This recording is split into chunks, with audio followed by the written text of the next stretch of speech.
Fair use. Copyright disclaimer under Section 107 of the Copyright Act of 1976. Allowances made for fair use for purposes such as criticism, comment, news reporting, teaching, scholarship, education, and research. Fair use is a use permitted by copyright statute that might otherwise be infringing. If you're a fan of eerie tales, then you need to watch this.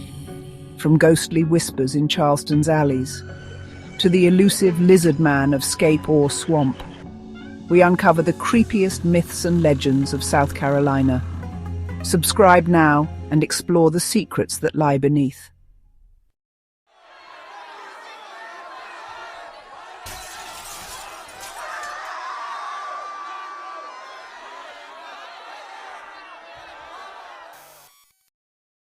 Before the gunfire echoed through Chicago alleyways, before Al Capone became a household name, before Prohibition was remembered as a Northern gangsters' war, South Carolina was already fighting one of its own. This is the story of hidden stills, ambushes in the woods, and a quiet but deadly conflict between lawmen and locals. A war not waged in city streets, but in swamps, hills, and backcountry hollows. This is the story of the South Carolina Moonshine Wars. When the 18th Amendment took effect in January of 1920, outlawing the manufacture and sale of alcohol nationwide, much of South Carolina had already lived under Prohibition for years. In 1915, 5 years before the rest of the country, South Carolina enacted its statewide prohibition policy, ending the state-run liquor dispensary system that had existed since the 1890s. The push for prohibition came from temperance and religious pushes from various Baptist and Methodist groups. Alcohol was framed as the cause of poverty, crime, and moral decline. To some, it was a moral victory. To others, it was an economic disaster. For generations, homemade liquor, often called corn whiskey, blockade liquor, or simply moonshine, had been part of rural life. It wasn't glamorous. It wasn't organized crime. It was survival. South Carolina's rural economy in the early 20th century was fragile. The average working salary was around 22 cents per hour. Tenant farmers, sharecroppers, and mill workers lived on thin margins. Cash was scarce. Crops failed. Jobs vanished. This is where moonshine filled the gap. A single still could turn surplus corn into liquid currency. One run of whiskey could pay rent, settle debts, or feed a family through winter. For many families, especially in the Piedmont, PD, and upstate regions, moonshining was not rebellion. It was necessity. And with prohibition came enforcement. Federal agents, known as revenue officers or revenuers, were tasked with shutting down illegal distilleries. At the state and county level, sheriffs and constables joined the effort. But South Carolina's terrain worked against them. Dense forests, swamps thick with mosquitoes, back roads that vanished into nothing. Moonshiners knew the land, and lawmen often did not. What began as cat and mouse soon became something far more dangerous.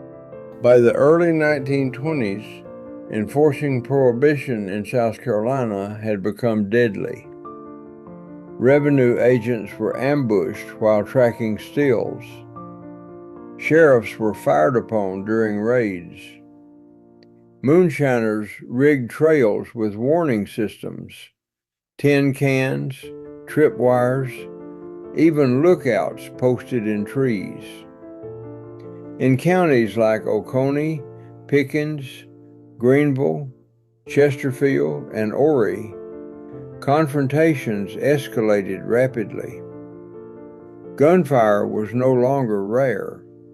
It was expected. When moonshine cases reached court, convictions were hard to secure. Jurors were often neighbors or relatives of the accused. Some jurors were even very fond drinkers of the local moonshine. Witnesses disappeared. Evidence vanished. Testimony changed. In some communities, cooperating with law enforcement meant social exile, or worse. Moonshiners were not seen as criminals. They were seen as providers. The people, the citizens of the state, made their choice to stand in support of the moonshiners. County sheriffs faced impossible choices: enforce the law and risk retaliation, or look the other way and risk removal from office. Some tried to strike a balance, selectively enforcing prohibition to maintain order without igniting violence. Others took a hard stance. Those were often the ones who paid the highest price. Throughout the 1920s, South Carolina recorded multiple killings tied directly to moonshine enforcement. Revenue agents shot during raids. Moonshiners killed resisting arrest. Bystanders caught in the crossfire. Unlike the organized crime wars of northern cities, these deaths rarely made national headlines. They were reported as brief notices in local papers. Another body, another still destroyed, another family shattered. Prohibition enforcement was deeply entangled with politics. Some politicians publicly supported dry laws, while privately benefiting from illegal liquor networks. Others opposed prohibition outright, arguing it criminalized poverty while failing to curb drinking. Governor Coleman Livingston Blease, serving earlier in the era, became known for challenging moral reform movements and resisting aggressive enforcement, a stance that resonated with rural voters. The divide was clear: urban reformers versus rural survivalists, moral law versus economic reality. Women played crucial roles in the moonshine economy. They cooked mash, watched roads, warned of approaching lawmen. Some ran operations while husbands worked mills or farms.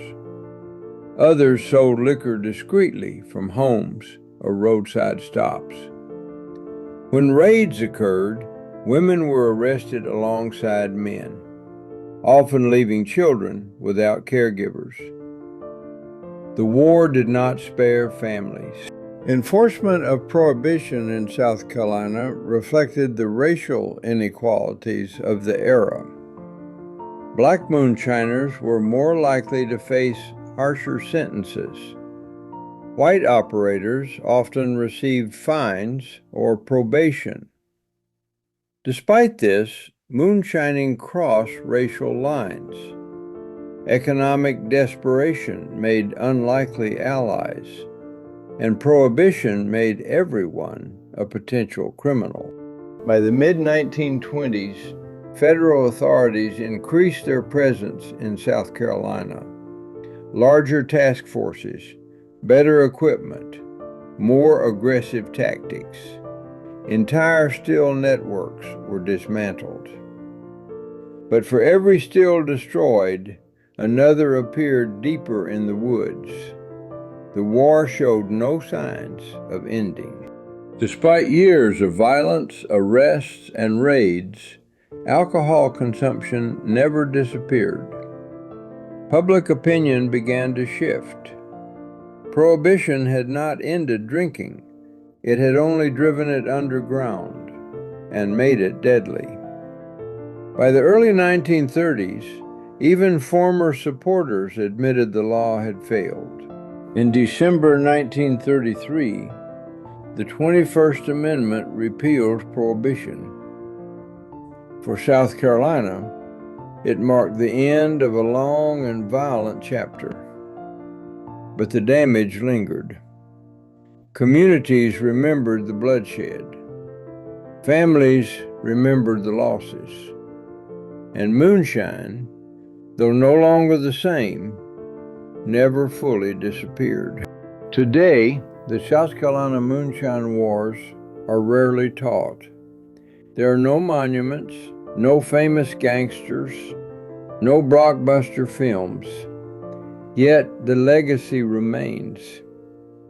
In the distrust of authority, in the pride of self-reliance, in the quiet knowledge passed down through generations. This was not a war for power or fame. It was a war over survival. Long before Prohibition became a national failure, South Carolina was already paying the price. In its forests and swamps, the law met resistance, not from criminals seeking wealth, but from ordinary people pushed beyond the edge.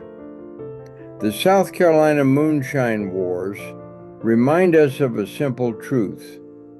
When the law ignores reality, reality always fights back. The hidden stills of the Moonshine Wars are gone, and the violent clashes between lawmen and backwoods distillers have faded into history.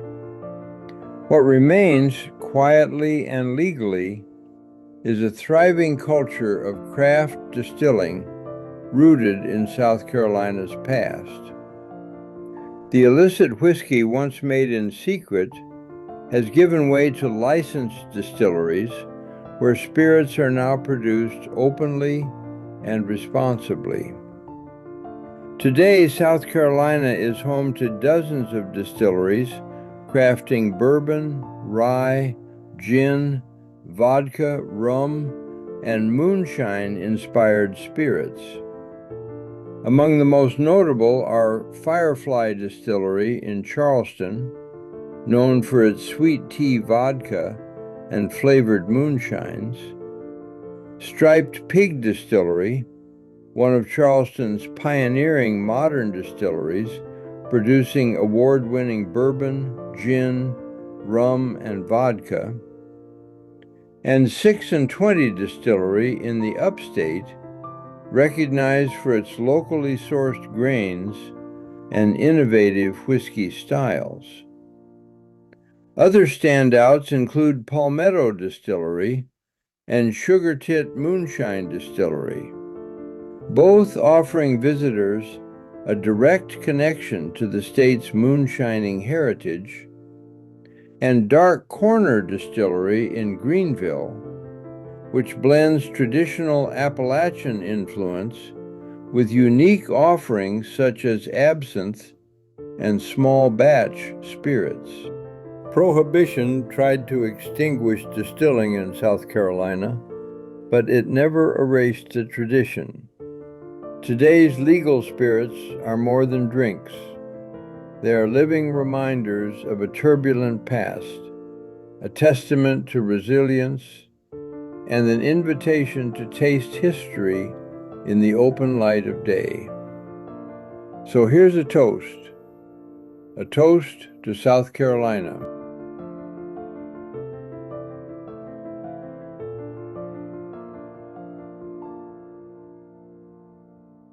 If you don't like the dark but still crave a thrill, then delve into South Carolina's eerie past with us. Subscribe to South Carolina Secrets and uncover the legends lurking in the night. Have a story that chills you to the bone. Comment below with your haunting tales and what secrets we should unveil next, if you dare.